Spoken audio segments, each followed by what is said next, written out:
Diyos ko, ano bang nangyari sa'yo? Ano ba ang iyong ginawa?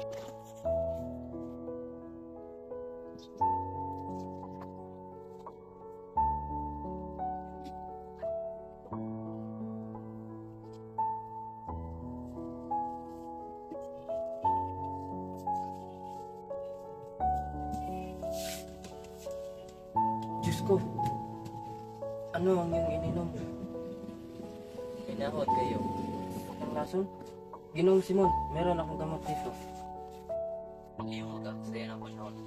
Yayaw kung dalang aking lahi. Nalalaman niya ay tayo ano. Ngunit nakikita niya ang iyong pagtitiis. Sundin pa rin natin ang kanyang kalooban at pasalamatan pa rin natin siya. Kung gayon, bakit niya pinagkait sa akin ang kanyang tulong? Sapagkat pinili ninyo ang isang paraan na hindi niya masasang-ayunan. Pag-ibig, kabaitan, iyon na lamang ang makakapagligtas. Tinatanggap ko ang iyong sabi. Maganda! Ano ang Panginoon, gayon din ang alipin. Kung ano ang pamahalaan, gayon din ang bayan. Kung ganon, ano ang nararapat kong gawin? Magtiis at gumawa. Pagtiis, gumawa, anong Diyos yan? Isang Diyos na lubhang matapat, Ginoong Simon. Nais niyo po bang magsindi ako ng kandila? Awaan nawa ng Diyos ang nagligaw sa Kanya.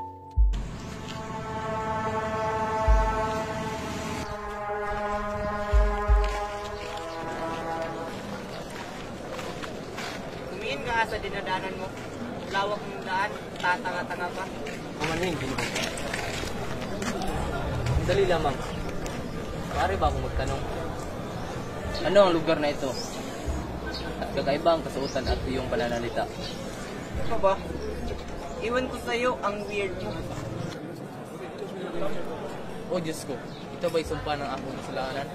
Patawarin nawa ako mo. Kala ko, lang.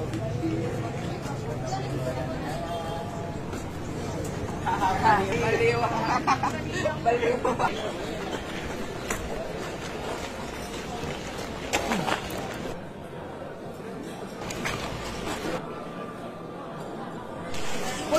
Saan ba tayo, Ginoo? Malalaman mo rin pag naroon na tayo.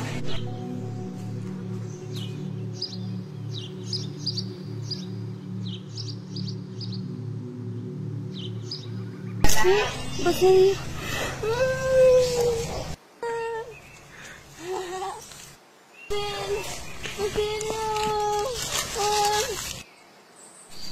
Nay! Ako po si Basilio! Nay, umuwi na po tayo! Anak ko. Anong nangyari sa'yo? Patawad, anak ko. Anak ko.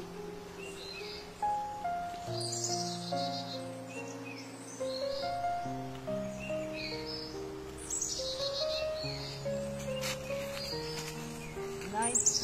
Nay! Huwag mo kong iwan! Nay! Nay!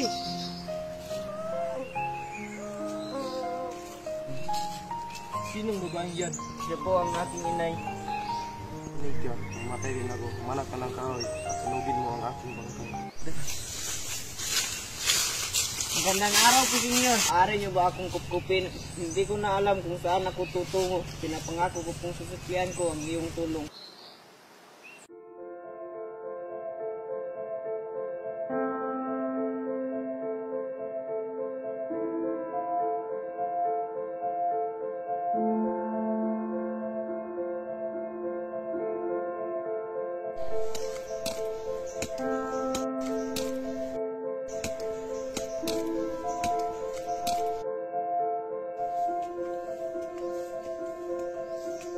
Tutulungan ba kita, Ginoo?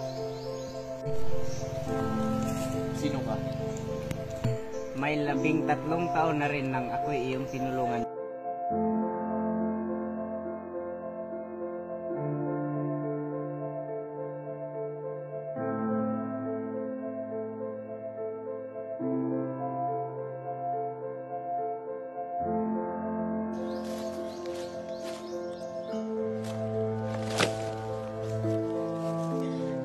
Umalis ka na bata. Wala ang bahala sa libing ng ina.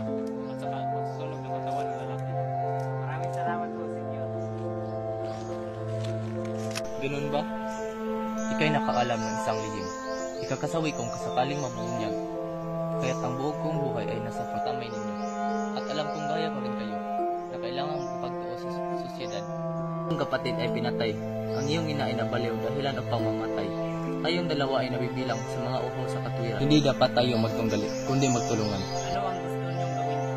Kung walang pagkunan ng kailangan, walang katangian, matatamo ko ba ang katwiran laban sa pumatay sa kanila? Ano bang mapapala ko kahit maghiganti? Iwasan ganasin ng iba ang iyong pagtitiis. Upang susunod ay maiwasan ang pagkakaroon ng mga anak na pinapatay at mga inang itinataboy sa pagkakabaliw. Sa araw na kayo'y madudurog, ay dudurugin kayo ng gaya ng ginagawa sa akin at hindi kayo papayagang lumaki. Sapagkat kayo'y pinakatakutan at pinamumuhian. Kamuhian? Kamuhian pa ako sa kabila ng masamang ginagawa sa akin. Didilim na ako, senyor. Binata, hindi ko pinagbili na itago ang aking lihim. Pero magbago ang iyong isipan, hanapin mo lang ako. Mauuna na ho ako. Maraming salamat.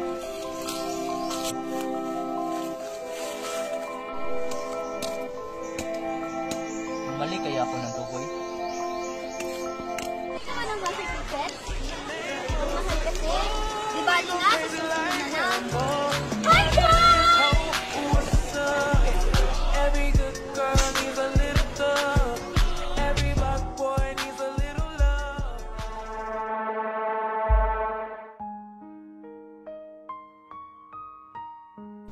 Pag ako'y naging mediko at nakasal na tayo ay hindi nakakailanganin ng ama mo ang kaniyang mga lupain. Malaking kahangalan ang nagawa kong pagdadalamhan.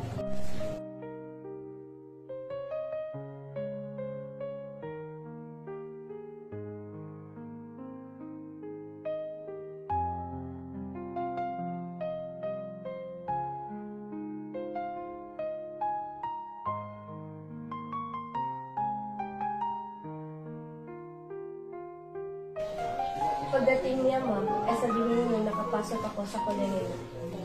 Ang aking Panginoon ay marunong ng kasalan.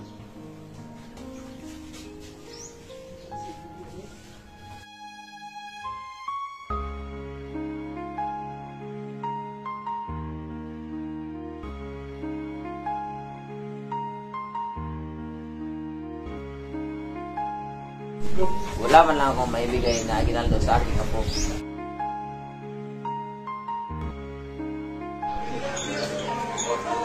Sino yung kasama mo?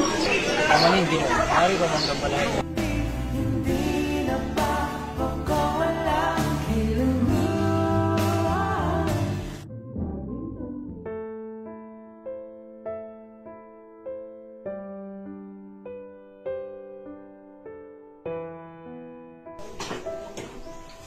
Mas makakabuting magbakasyon muna para makalanghap ka ng sariwang hangin.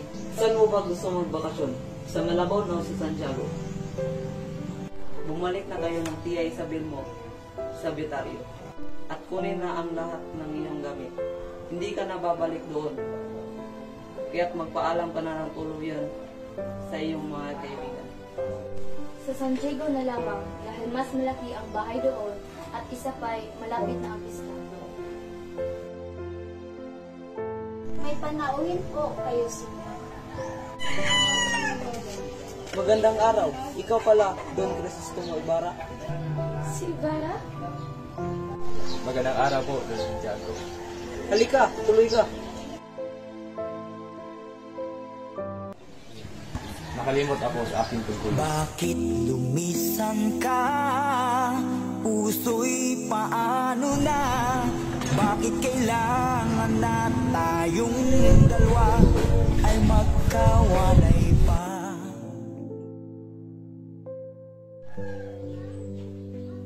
Isa akong hangal. Tanga ang nakararaming tao. Magdusa siya.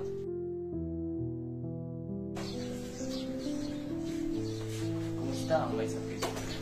Napakabahagya ang tibok ng puso. Ganun ba? Tila yata hindi mo binubuksan ang pinapadala kong roleta sa inyo. Wala kang pag-isip sa sarili mong bayan. Oo, subalit, Inutil! Abog ang revolusyon sa loob ng isang oras.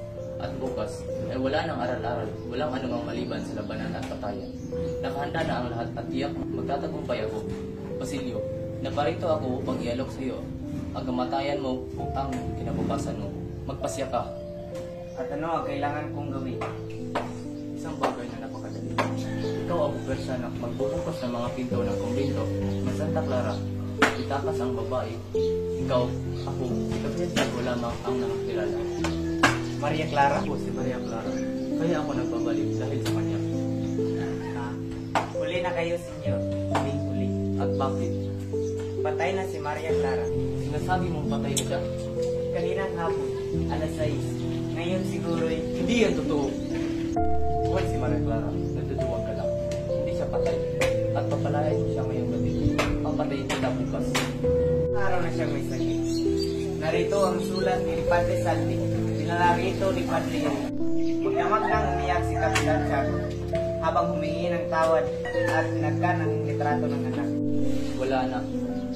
Namatay na. Hindi ko man lang siya nasilayan. Namatay siyang hindi na lamang buhay ako.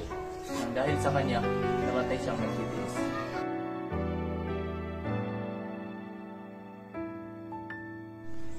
Kawawang sinyo.